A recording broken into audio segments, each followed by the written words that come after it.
You're watching the news at 10, celebrating 21 years of professional broadcasting.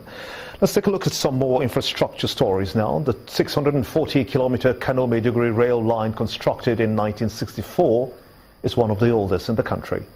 It's known to have carted and catered for a large percentage of travelers and goods at that time, but today the story of this once vibrant infrastructure has become one of dilapidation and complete collapse. Our community report tonight takes a look at the monumental waste this Kano-Maiduguri line now presents.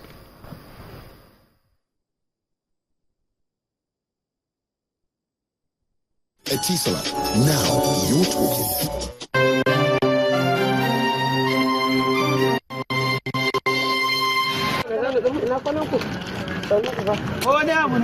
Massive rot and infrastructural decay. That is perhaps the best way to describe the level of injury that the Kano-Maiduguri rail line has suffered. What you now see is a huge competition for space between the railway infrastructure and weeds. The once vibrant railway terminal of Maiduguri, the Borno state capital, now lies in ruins after years of closure. Residents recount the good old days when the trains were the backbone of their local economy.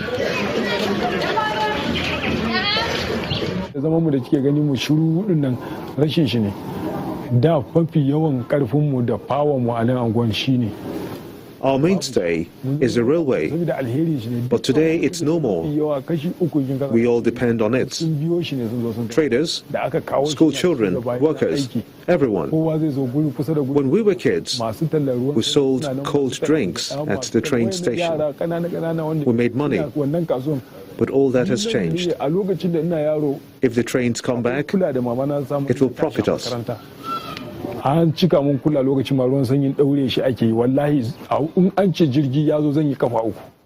The railway terminal and the abandoned trains have now become an abode for internally displaced persons.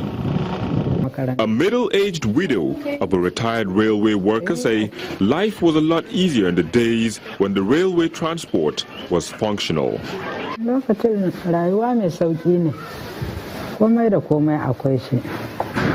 Train is more pleasurable, cars are faster, but I love the trains, both local and regional, from Port Harcourt to Lagos, conveying animals, foodstuff and people. The railway transportation came with several business opportunities for locals and provided able-bodied young men with gainful employment, culminating into the creation of a railway village.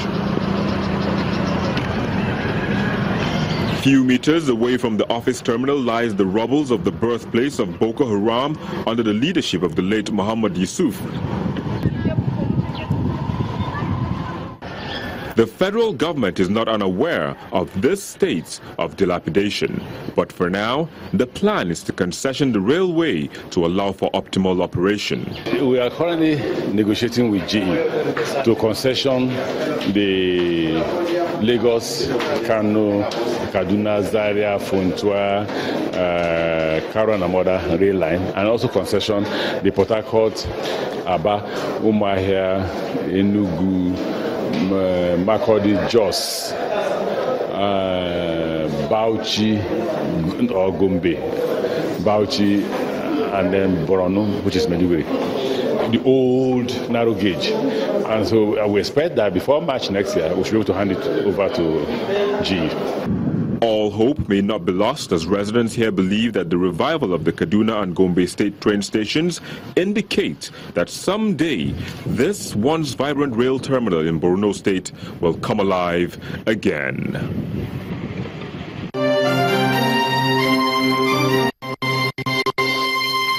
Miyetti-Allah, now you're talking. I'm now being joined on the news at 10 by Professor Charles Ofuebo, an energy and transportation consultant, to have a better insight into the issue of the Nigerian railway system. I want to thank you so much indeed for coming on the news at 10. How would you describe the state of the railway structure that we have in the country today?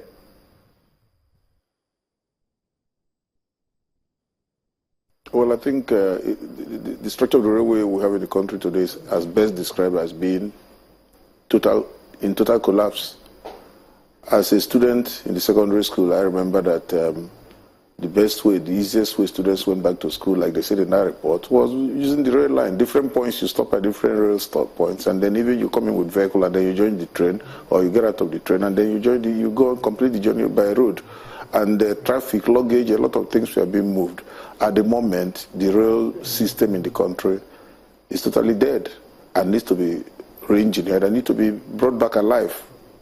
How did we get to this point as a people, as a nation, from its economy, from a sector that was very thriving in the past to what we have now? How did we get to this point?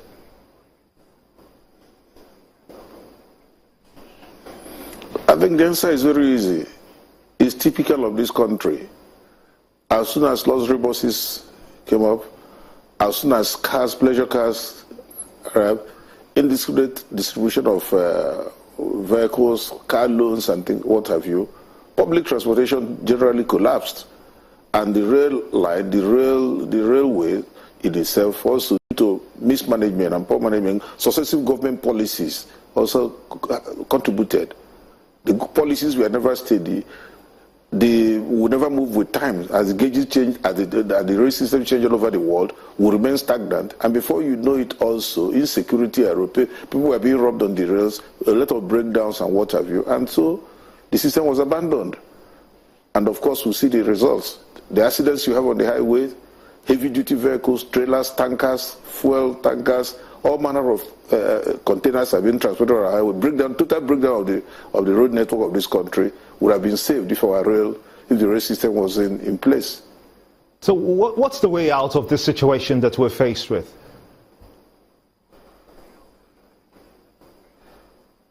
We need to go back to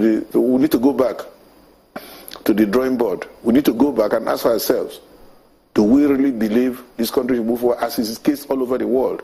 Economies as they're growing, grow with the rail. The rail lines it's actually the nerve wire of the growth of most economies. If you don't transport, if you don't move your agricultural products, then agriculture is as good as dead. If you don't move your finished products, the finished products are as good as dead. If you don't move human beings in safety, because rail travel is safer than road travel as we have it, the carnage we have on the roads today will have disappeared. So we need to go back to the drawing board, make up our mind what we want to do, and also make sure that whatever we are doing, I'm hearing about concessioning, and based on the old gauge or whatever, we must be moving with the times. We must seem to be moving with the times so that we don't do what people did 20 years ago, what people did 20, 30 years ago today in Nigeria.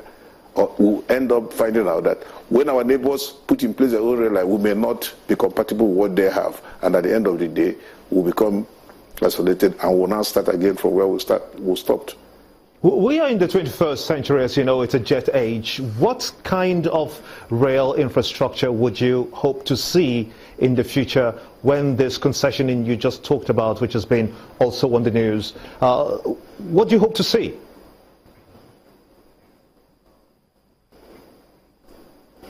Well, I think what most people will be looking forward to is maybe finding out the electric train, which you have, the fast trains. The trains must be faster, they must be more comfortable, they must be decent, and they must be better power. They must also be environmentally friendly. And maybe talking about environmental friendliness, we need to look at the possibility of powering the trains electrically, as is all over the world, either using the third-track powering system or the overhead powering system. And because, first and foremost, you have less pollution. You have less pollution arising from the burnt fuel. But then the question again is, you can see what the minister is talking about, powering our houses. When we have no power in our house, we'll be able to power the trains. Well, there's an answer to it. Most of the rail lines in the world, most of the rail lines in the world have independent power supply for their lines. They have their own, they generate their own power, and they make sure power doesn't fail. And of course, it's very fast, very economical, very fast, and environmentally friendly. What we may do as a country in Nigeria, knowing the peculiar problems we have, is to also operate dual systems that are already in existence in some parts of the world, where we have backup sources of power, that electricity, that is using of fuel, so that at any point where you have powerful, you think the power is dropping or whatever, once you can predict, you switch over to the next source. It's already happening even in the industry. Professor Charles, and what have you. Professor Charles Afuegbo, an energy and transportation consultant, I want to thank you so much indeed for talking to us on the News at 10. Many thanks for your time. It's 9 days before the night of the United States election, and anticipation ahead of the polls remains quite high. Controversies and intrigues have trailed the past weeks, with fresh dimensions emerging. Our political correspondent Seun Okinbaloye, who is in the US, now reports. It is perhaps the most controversial election in the United States history. The two candidates from the leading political parties have left the American voters with very tough choices. The U.S. political atmosphere has largely been left caustic, with the candidates impure personal and so attacks on each other. For a fact, some voters are undecided, yet many of American voters have perceptions on the tonality of the race so far. We may have our first woman president. We may also be experiencing a lot of turmoil based on whoever does get elected. The 2016 American elections would turn out to be a first in many senses. It will go down as the most expensive federal polls in the nation's history. The year has been tagged the year of the billionaire when talking about elections financing. The Center for Responsive Politics has projected the candidates, political parties and outside groups could spend well over $6 billion by the time the race is over. That is a whopping $86.5 million more than the last presidential cycle when adjusted for inflation. So much money is being spent, and part of the issue is whether that people are being elected and policies are being passed based on the merits or based on the money. Expectations are high, and all eyes are on the world power on how it conducts the 2016 elections in the face of huge controversies. In the U.S., Seun Okinbaloye, reporting for Channels Television News. Well, joining me on the News at 10 to discuss the build-up to the elections in the United States is the former permanent secretary of the Ministry of Foreign Affairs who served in the U.S. as Consul General, Ambassador Joe Keshi. I want to thank you so much indeed for coming on the News at 10. You just heard that report. It has been a grueling few months of campaigning for both Hillary Clinton and Donald Trump.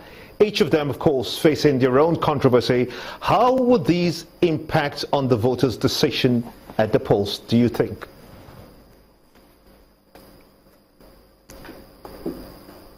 I think it will impact a lot, and I just saying that in the case of Mrs. Clinton, we probably have seen the latest developments since Friday that has brought down her poll numbers. So we just have to wait until, give or take, next Wednesday, for example, and begin to see what the final polls would be towards the election. But certainly this has been a gruesome election.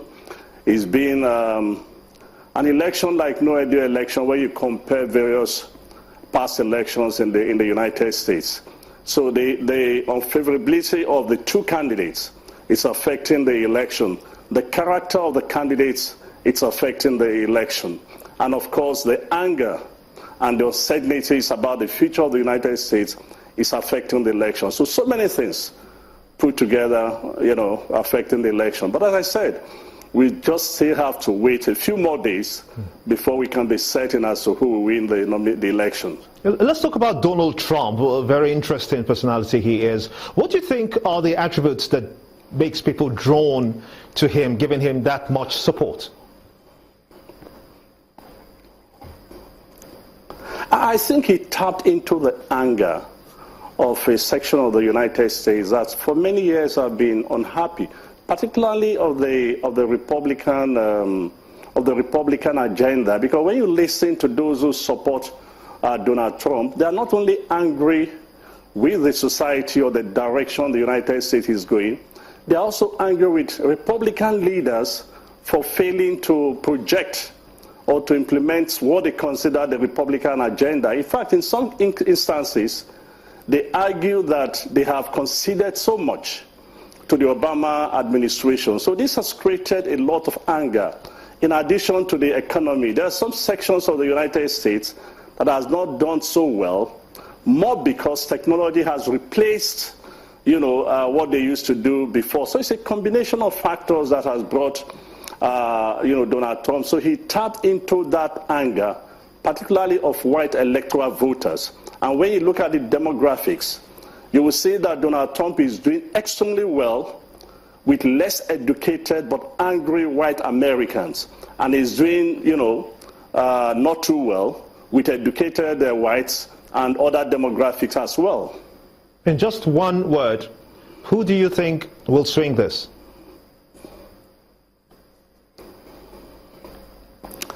Look, my heart, and I think the heart of all of us in Africa, it's with Hillary, for one simple reason, that the devil we know is better than the angel we don't know. But I appreciate. Again, as I said, we just have to wait till next week, maybe Wednesday or Thursday, when we expect the final polls.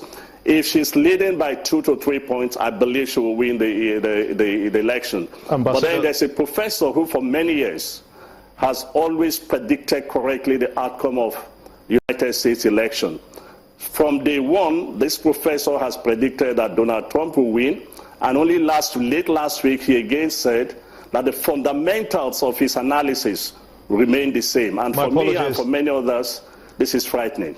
Ambassador Joe Keshi, a former permanent secretary of the Ministry of Foreign Affairs, I want to thank you so much indeed for talking to us on the news at 10. And up next, Nigeria's Olufunke Oshunaike beats Africa's highest-ranked table tennis player, Dina Meshrev, to win the women's singles title at the ITTF African Senior Championship in Morocco. That's the sports news. Stay with us.